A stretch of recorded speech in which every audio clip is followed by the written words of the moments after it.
Hey everyone, I just wanted to show you what overmatting looks like when you've used too much silicone when you've come to mat your doll. It can happen quite easily. It can just be you just weren't watching, or you didn't go over a spot correctly when you were smoothing all the silicone out. It can happen really easily. So this is my little opal that I've been working on. You can see on this leg there are actually 3 spots.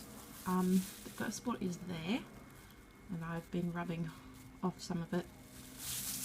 The second spot is just up here, and the third main spot is just down there, and you can see that that's shiny. So that was the edge there, and I was probably just doing it a bit too fast, and I didn't smooth out all the silicone, so it got a bit clumpy. So you've got that. How to fix it? I use wet dry sandpaper. For this level of fine matting, where there's just a small little bit to sand off, I use a combination of 600 grit and 1200 grit. So I'm not quite sure whether you guys have this in the States and it's called the same thing, but we call it wet and dry sandpaper, so really fine. So that one is my 600 and that's my 1200. You can use different ones as well, you know. I probably wouldn't use anything coarser than 600 for this level. If you've done a really bad job, like my very first attempt at it, and you really just want to get rid of it all, you can use I think I've got a 400 or a 200 grit, which is really quite coarse. I'm not sure whether this will pick it up. Let me see whether I can find a piece. That's a really quite a coarse one. You can kind of see that you can actually see the sandpaper bits, and it makes the sandpaper noise. So if you're really trying to take everything off, if you do use that one, you will then need to reseal your doll, because it will probably pull off your sealant layer as well. But that's what I did with my Brooklyn. I stuffed up so badly that I basically stripped the doll of all its paint, and I thought, you know what, I'll come back to this later when I'm not so frustrated. Anyway, moving on. So I like to go with my coarser one first, and it's just a matter of in one direction. And you'll notice the more you rub a spot, the wider it will come up.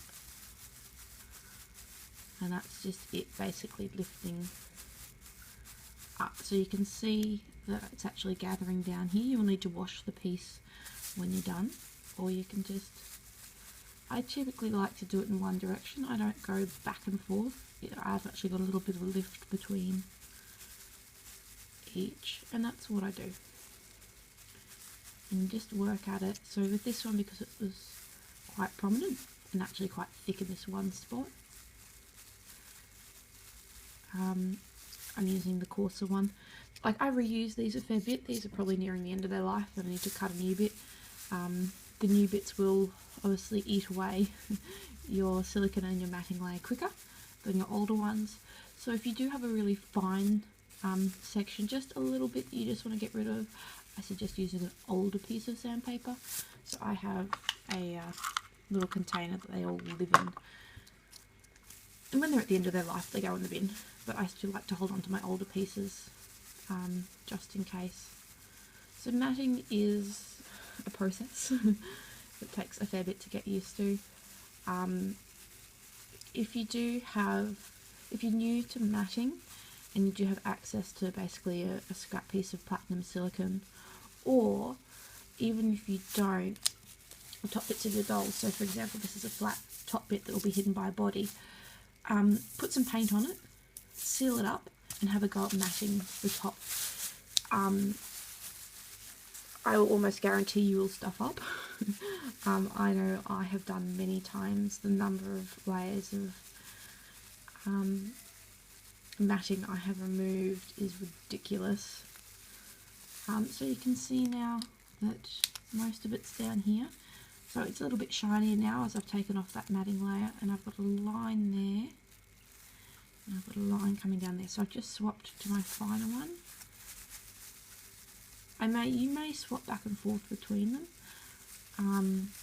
You know, you'll be doing this, you'll be like, oh, it's not coming off, I need to go back to my coarser one, and that's totally cool. So I'm just going to work at this a little bit, guys, and I'll show you the finished product.